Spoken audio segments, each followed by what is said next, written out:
Welcome to something a little bit new from Vision Profiles and Mac Voices. I'm Chuck Joyner. This is something we are calling Vision Pro Focus. This is going to be a show inside of a show because I'm going to be releasing this on the Mac Voices feed. My co-hosts here are going to be releasing it on their feed, so you can pick it up one of two ways. You're going to get the same show, but it's something that we've wanted to do. I wanted to do it on Mac Voices a little bit because I don't have a Vision Pro Focus, and they've sort of taken a different format for their show. So this is going to be a little bit different than either one. We're going to have some fun. And I keep saying they. I want to welcome Marty Jencius. Marty, it's great to see you. It's good to be here. It's good to set it up and have this opportunity. I'm excited about the fact that these are kind of reflective moments that we can add to our programming and you can add to your programming too. So Agreed. And his co-host for Vision Profiles, Eric Bolden. Eric, good to have you as well. Yeah, it's great to be here. So I'm sort of acting as host of this, just to get the first one off the ground. And I approached them, these gentlemen, because I've been listening to their show, and from the very first couple shows, I had questions. I was really interested in some of the different things that they were experiencing as new Vision Pro owners that I'm not, because I haven't invested in one.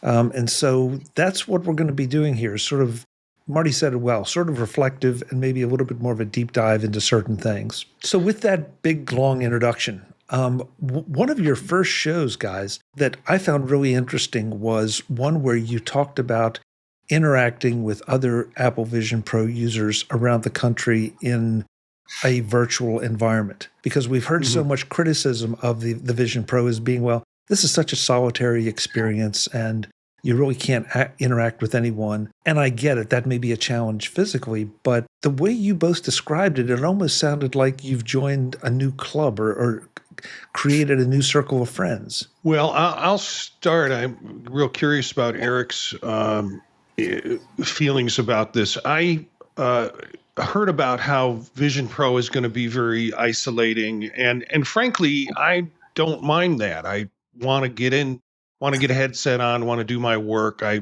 don't feel the need to do a lot of socializing or such. And it started with me looking for some sort of social platform that within Vision Pro, we could meet up with other Vision Pro players, users. And there was an app that we introduced in our first or second show called InSpace. That's InSpace. And when you join that app, you create your own little apartment room or meeting room. You can invite people in. You can keep it private. You can keep it public so people can join. And it was just a real experience of all sorts of people coming in from around the world, places that supposedly didn't have Vision Pro headsets yet. And that was pretty remarkable. And that's when I said, Eric, you got to try this out. And it's kind of neat because you can be an introvert or an extrovert. There are people that hang out in their offices a lot and then let you kind of wander in and out. So it's sort of like going to one of those co-working places where someone's sitting at a desk doing stuff and they're not really fully paying attention, but you can drop by and say hi. And they'll look up a bit from work, say hi, interact, and then you can go on to something else. Or, you can actually plan something like a movie or watching an event, a current event or a show, and you can hop in and enjoying it. The rooms are arranged kind of with a center table and a bunch of seats, so you can sit down or you can just observe from outside of the active group. Yeah, it was pretty amazing in the sense that people were very polite. I mean, I've been in social network virtual reality apps in Meta, and it's a lot of kids and it's a lot of gamers and it's a lot of tossing stuff around at you. folks were really polite, really excited, wanted to talk about what they had learned from the Vision Pro headset and, things that you can do. You could ask questions. So it really felt like a user group in a lot of ways. Then they started adding the ability for you to create your own, I don't like this term, party, but it essentially is a themed, regular scheduled meeting time where people can come in. They have one on philosophy. They have a book club that is reading books, and people come in and discuss that. So it becomes more of a community network, which is really exciting. And then they have, hey, let's watch a movie together groups where whoever shows up can then do what Eric described in terms of doing a FaceTime with your persona and sitting in a theater with other people who are on that FaceTime with you and watch a movie.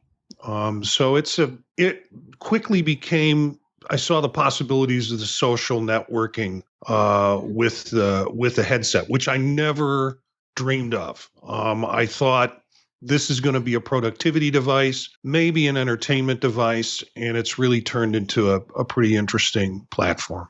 And the rooms are kind of interesting too, because when you walk into a room, you can get sort of the personality of the person.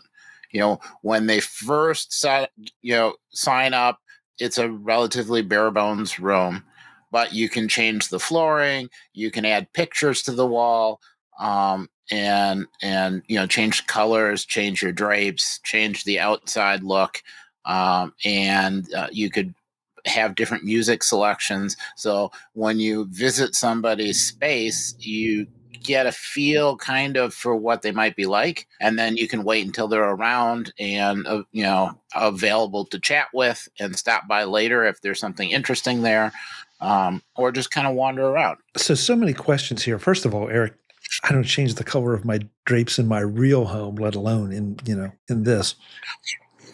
But so let's start with the basic. You talk about, Eric, I think you said that you stop by somebody's office. So I'm assuming that's something that is within your control. That that when I sign up for InSpace, I get my office or my room or whatever the proper metaphor is. And then, can anybody just wander in, or can I put a lock on the door? Can I close the door? It can be public. Yeah, it can be public or it can be private. Okay. And so since I change my pictures regularly, I kind of treat my office space more as a stop by because I've got stuff up on the wall. Feel free to look. Other people only want to talk to people they know, and they have a list of people that can visit. Okay. So you create a set of friends. That's the other thing is so people will ask to be your friend, and you can keep that as limited or as expansive as you want. And you could set up the time that you're in there to only allow friends in, to keep it private, or to leave it open for the public. So you have that kind of permeability if you want it. But Marty, so that's great. So you've I'm trying to figure out how to say this. So if I don't have to be logged into InSpace, I guess is that a proper term now for the Vision Pro? I don't have to be there. Somebody can just walk in and, to Eric's point, look at the art on my walls or the color of my drapes while I'm not there. If you leave it public, yeah. Any disadvantages to that? There's really not much there for people to steal. I mean, if you're thinking from an identity standpoint, I'm thinking from an identity standpoint, also from the standpoint of somebody just deciding they're going to do something in my room or my office that I would rather not have done in my room or office. You don't have that kind, as nefarious as you might think it could be. You don't have that kind of ability in other people's rooms. It's a very simple room. Here's some chairs, sit down. There's some pictures on the wall. If you want to look at them, click them. They'll expand and come into your better field of view. You can't really leave things. You can't really take things. It's just that kind of environment. Okay. And let me also emphasize right now, this is completely free. It's an app that you don't have to pay for, and that as soon as you have the app, you have the ability to do all of these different tasks that you want to do. So let's see. The other thing I wanted to ask, So this is all in space. Has nothing to do with Apple. This is like, for lack of a better term, for those of us without Vision Pros, this is like our Slack group or my Discord group that, it's on somebody's server, but it's you access it through the app, but it has nothing to do with Apple. Yeah, it's not. These were two developers who early on decided they wanted to create this app, this kind of social environment for Vision Pro to have. There are really two guys there that are doing it. One guy, English is not so good, it's Chinese. Other guy is a little bit better with that, and you can have both of them come in. And of course, in space, you can also have automatic translation if you want. And they have a few people that kind of work as support folks who are in the environment all the time and are ready to help and are very kind and very inviting to folks who come in terms of helping them get settled. So it's an interesting community. Okay, so the other thing I wanted to make sure that when we're talking about the interaction in this app, that it's the representation of me is my persona. I'm not setting up an avatar, but it's my persona that I've created for Apple Vision Pro. You can do both. Yeah. Oh, really? Yeah. Some folks are rather shy about their avatar getting out. I think, Eric, you started with an avatar. I don't know if because we haven't been in space in the same time, if you're using your persona now or if you're still using the avatar. Yeah, I started with an avatar because that was the default. And I hadn't set up the persona at the time that I had signed up because I, kept reinitializing my device. Now there's a persona. So tell me about the avatars. I mean, Eric, my first thought for you would be if you were going to create an avatar, you'd be just this big talking flower. Is that seriously, is that the kind of thing, or are they that you can be anything you want, or are there restrictions or are there limitations? They give you a selection of avatars you can pick from. Right now, I can't honestly remember if you can just set something. I just picked one of the defaults because I didn't totally care. I was just going. I thought they were. Yeah, I thought they were kind of goofy, and so I figured there's probably my actual face is less goofy, and so I went right to the persona. Okay. And so the other thing I want to clarify, because unfortunately, I think a lot of folks are used to being in chat rooms. And so, but all the interaction here is audio. Do you have the option of typing in something maybe for clarification, or say when someone's microphone is not working, Marty? Yeah, there is a room chat where you can post messages to the group that's in the room. So you can default to that if the microphone's not working, or if you choose not to do the audio portion of it, or for whatever reason. And sometimes people will say, well, here's a link, and they'll put it in the room chat so people can be able to access the link. So it's got that kind of addition to the platform. There's also a table space, and on the table space, you can put pictures on the table that then whoever's in the room can pick up and look at. So if you're having a conversation, you're saying, oh yeah, and the green beans now are ready for picking, and I got a nice bowl full. And you can throw a picture of the green beans, and then someone says, oh yeah, and I've got a cat, and here's a picture of the cat, or here's a picture of my dog, or so kind of like meeting somebody and doing the here are my pets, and here's my garden, here are the flowers, whatever. It kind of you can trade stuff back and forth on the table, and they can be just regular pictures, or they can be short videos, or pictures with the depth that your device can handle. And I'm assuming you're drawing those from your collection of photos or videos or whatever. Yeah. Okay. There are also 3D. You'll see this happen when you're in a group in there. There's also a app that I think is available on outside of Vision Pro called Beautiful Things. And Beautiful Things creates 3D objects. It's a library of 3D objects that you can download and store in your inventory. And it can be like starfighters and dogs and all sorts of little objects that people have created in a 3D space for 3D purposes. They also have some animated ones. So you'll have like airplanes that'll fly around the room if you want to do that. So people can bring those into the room, drop them down. When they leave and when the room is closed up, all that stuff disappears. And, I think if you leave your objects on the table, they will stay there, but other people's objects will disappear with them when they sign out of the room. It's really a very creative and very, I shy away from chat rooms because I'm basically kind of shy person, believe it or not. And, but the people who come in, yeah, thanks for the look. People who come into the environment are so kind and so good. And the chat rooms I've been in, as I said before, are teenage boys who are, fluffing back their shoulders and calling you names and dissing you whatever way they can. This environment is everybody seems to be very helpful. Okay, so forgive me. Some of this is just trying to understand how the interaction is. So, Marty, you said you can leave, and I guess this goes back to Eric's pictures on the wall, that I can leave. Let's take your flying airplanes. That if I leave my flying airplanes in my room and other people then come in, are they seeing the flying airplanes? I'm unclear on that because I haven't been around to have somebody do that. But I assume if the objects are left there, and they're your objects and it's your room, they'll stay in your space. Okay. Eric's looking quizzical. Yeah, I can't remember because they used to go away. And I thought there was a change that lets you have stuff stay, but I keep forgetting to put stuff on the table because for a while it didn't work. So I stopped doing it.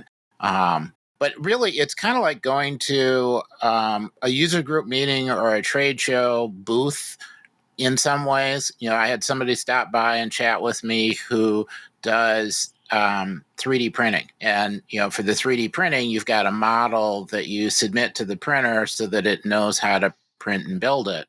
And because of that, he had a library of a bunch of 3D objects. Throw those down on the table, you pick them up, look at it, you can rotate them around. That was just kind of cool. Okay. The table also they have a bench in the room. Everybody's room has a bench, and there are different games set up on the bench. I think they're up to 3 games. They might have 4 spaces at this time. And I asked them, is something going to happen in the 4th space? The first game is chess that you can play with yourself or with someone else that comes into the room or with the computer.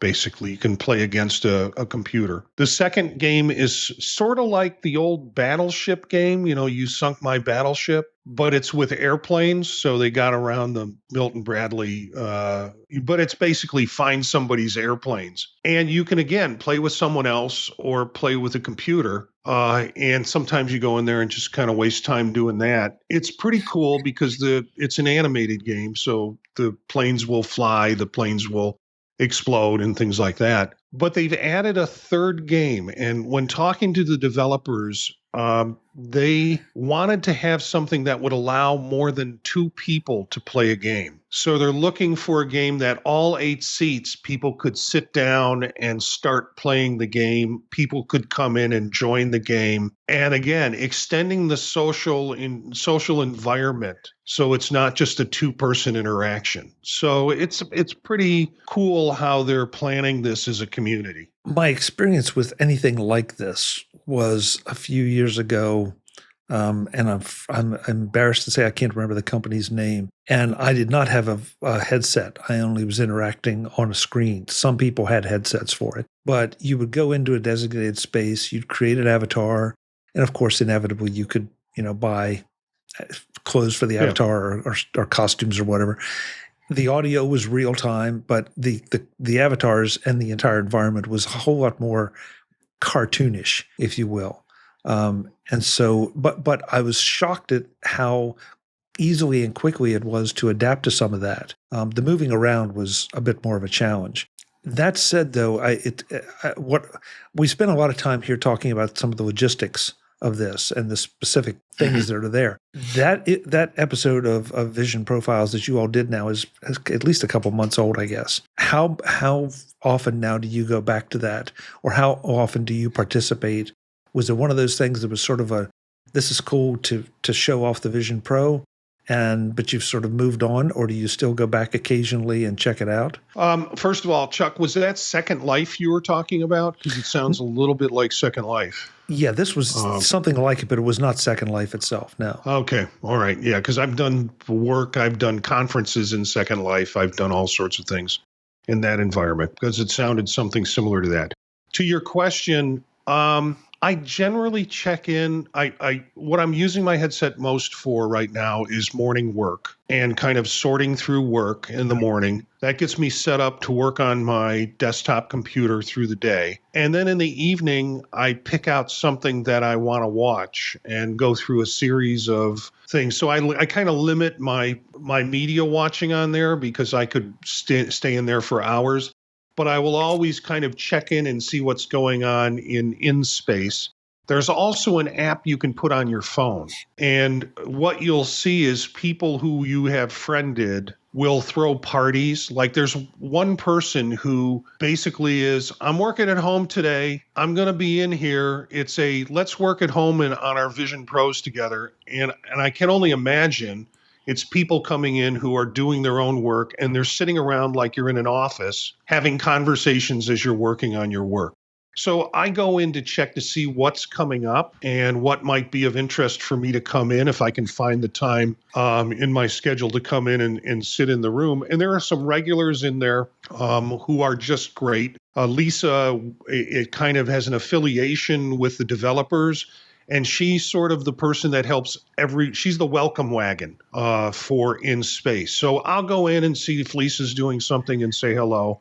She was on our podcast with a couple of the other folks who were regulars in InSpace. So I'm checking it either on my phone to see if something's coming up, or I'm checking it when I go in InSpace to see if there's something I just want to drop in on. So yeah, I'm probably using my headset 5 or 6 days a week. Okay, Marty, Eric, how about you? Do you go back in regularly? Yeah,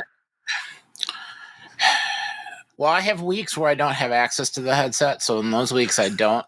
But I still get notifications on the phone. So I know I just missed a great party, but I try to go through 2-3 times a week, just because I try to keep the pictures that I have up seasonal. There'll be different things blooming or whatever. I don't want it to go stale, so I throw up different pictures. Occasionally something happens where people want to discuss it, and then you can go in.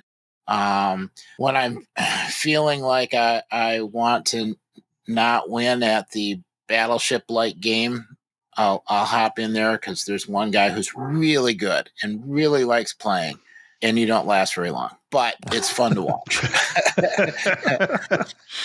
And then the other thing is, occasionally, and there are certain times of day when there are more people, and you can get sort of an overview of who's around, and sort of hop in at times when people are socializing, or hop in at times when people are mostly working, and then they might be there, but they're not really interacting and bothering you. You're just kind of there, so you're not, by yourself in a basement someplace. And when they're socializing, you can stop in, people will drop in, say hi, go on about their business.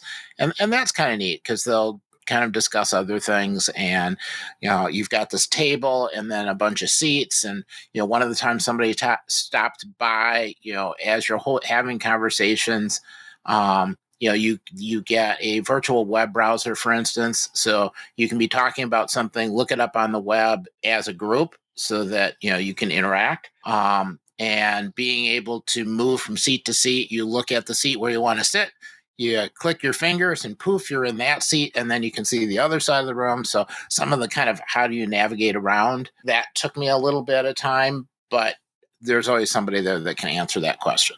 And I guess the big thing is when you first get a headset, most people don't buy two. So you need to be able to have a place to go where somebody else also has a headset and can answer some questions about it, and you can interact and try some things, looking at pictures, looking at 3D models, kind of you can chat about, well, what other apps. So it really is kind of a nice social spot for new users too, even though there are also people that regularly show up. Yeah, I'd like to say it's a $3,500 admission ticket, so people take their Vision Pro very seriously in there. There's not a lot of goofing off. The other thing about the seating arrangements, rooms are not limited to 8. So when there are large discussions, more people can come in. Other people can watch from outside the room, so they're not in the 3D environment, but they're looking at a window display of what's going on. But above 8, you wind up, sounds very strange, but sitting on top of the people who have chair space. You're not seen, your head's not there, but that's your point of view to kind of watch the interaction with the group. So it's not necessarily limited to 8 people, but you have different permissions depending on whether or not you've got a seat or not. They also have a whiteboard in there. So imagine some things going on in terms of business meetings or professional kind of engagement using the whiteboard besides the browser that Eric talked about. So as you're both talking, I'm visualizing my past experience and trying to relate. When I go to InSpace, I guess that's the way, or Launch InSpace or whatever, does that entirely take over my complete environment, or is it just, let's say the room I'm in right now, there's a doorway and I'm looking into another room. So am I in, Marty, and I think you brought this one up, created this question for me, that if we're all getting together and doing our own work while in space, how much of their environment do I see? How much of my environment do I see? Is InSpace taking over the entire, and I have done the demo, so is it taking over my entire field of view, or is it basically a window, like I'm looking through a window into that environment? With the app, you have 2 options. Once you open the app up, you'll see the window into your room, and it'll be like a window like any other window you'd see on a screen. I can grab that, I can move it around my space, the environment that Vision Pro gives me, or I can go into the room, in which case I am completely surrounded by the room. I am in a 360 environment with the room.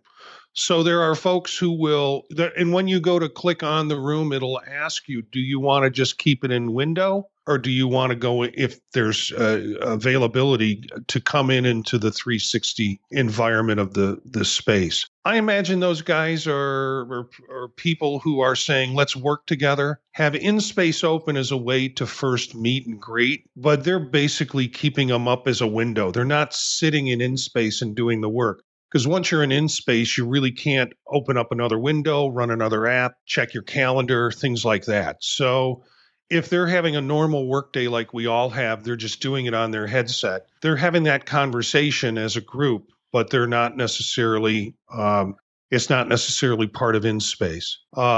They're just using InSpace as a meeting place.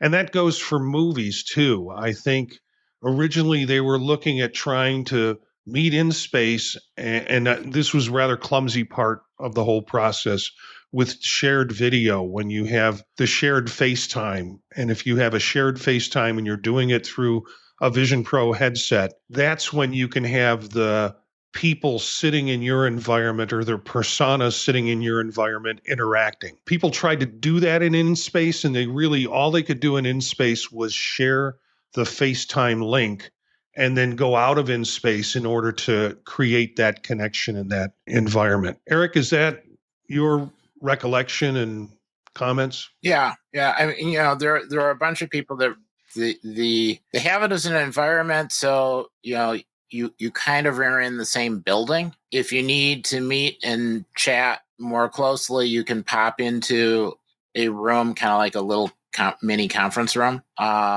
Or you can do something more specific, like switch to an Apple environment and go jump in and interact that way. Or presentation mode for something.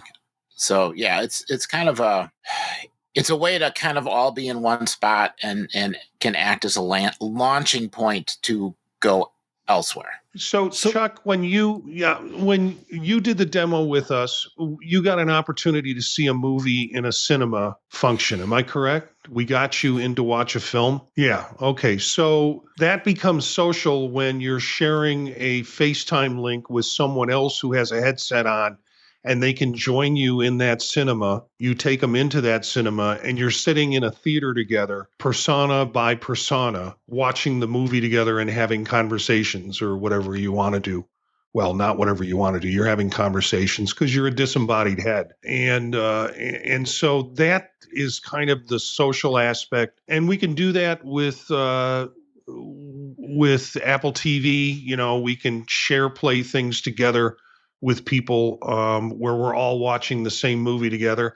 This is really much more immersive. And again, I think the theme of what we're talking about here is that there really is surprisingly a very social environment that happens with Vision Pro. As you said at the beginning of the show, people were talking about it's isolating, you're not going to connect with people, things like that. There is a social platform. And that's what sort of drew me to this particular topic for our first show.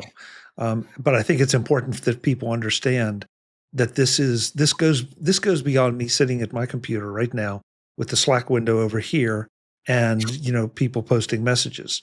If that's all you want it to be, that's fine, but it can become so much more. The fact that after this much time with your Vision Pro headsets that you continue to use it and interact with it tells me that there's something very valuable, and not value as in productivity, but just value as in having it be part of your Vision Pro experience.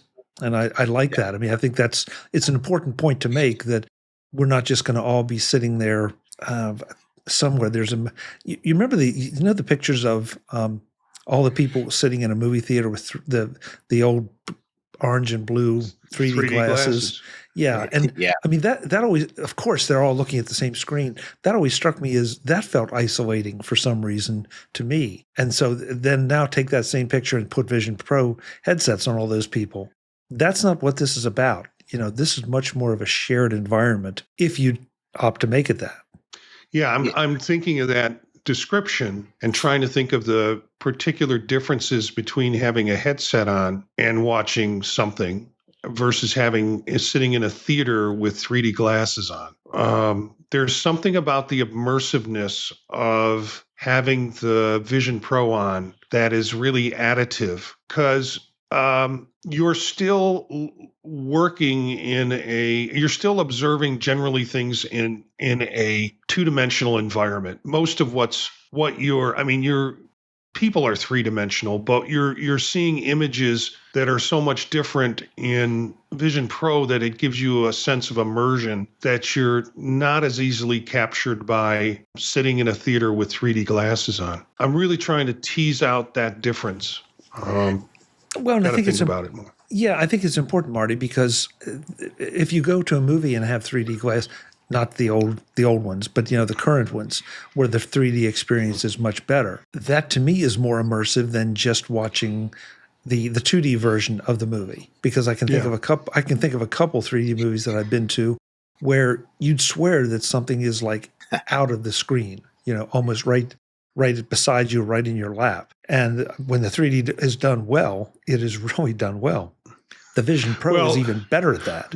Well, the last 3D movie. Go ahead, Eric. I'm sorry. Well, the Vision Pro, when you're watching a 3D movie, always puts you in the optimal spot to watch the movie. You can change where you're sitting, up close, the middle, way in the back, but everything is lined up perfectly for optimal 3D. When you go into the theater and you put the glasses on, it's sort of averaged. So it's all pretty good, but it's not perfect. And it's not correcting for everything.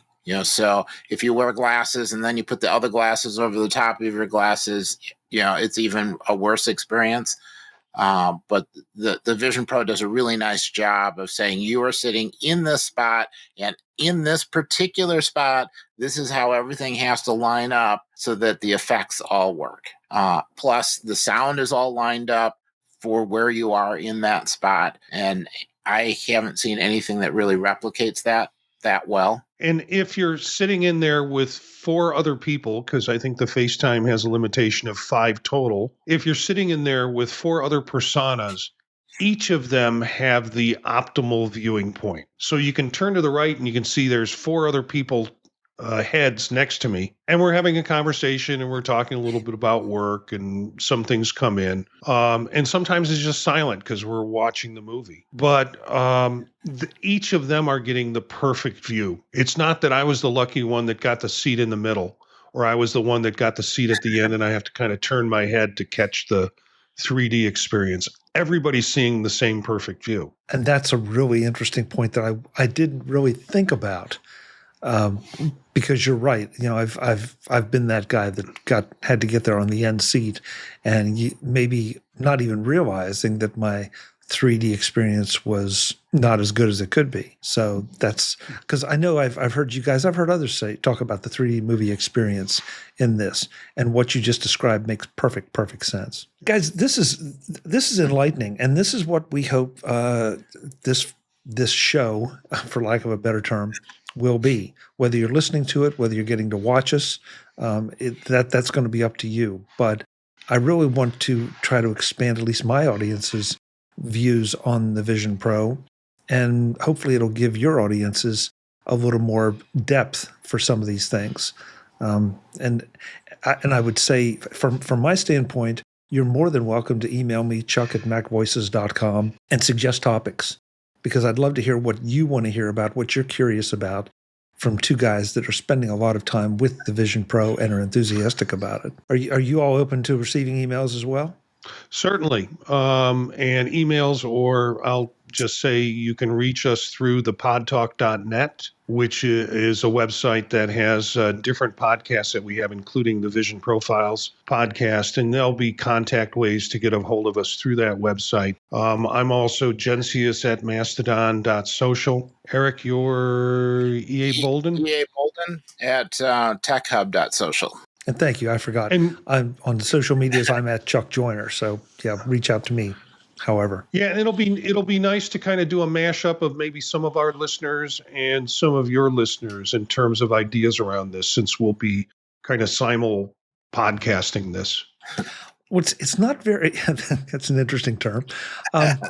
It's not very often that you get to start from the ground up with something like this, because the whole spatial computing concept is so new. And that's why I feel it's necessary to dig into some of these things, especially because you all have experienced it. The rest of us haven't.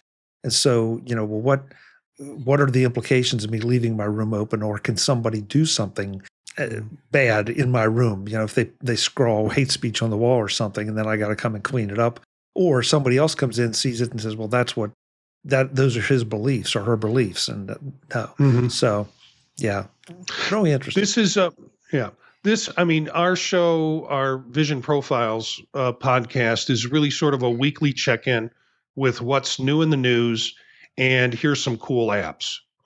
This show adds a different layer to it, which is more of a let's sit back and let's talk about how this device is used, what the social environment is, what the entertainment environment is like in it. There's options for this show that we can do, as we do it, that is not really the intent of our show directly with it. So it's a nice pairing for us to sit back and have a reflective moment on in this case, the social aspect of the device. And in case it's not obvious, I'm very much Vision Pro curious, and these 2 keep trying to talk me into it. So they're trying to create a big hole in my bank account.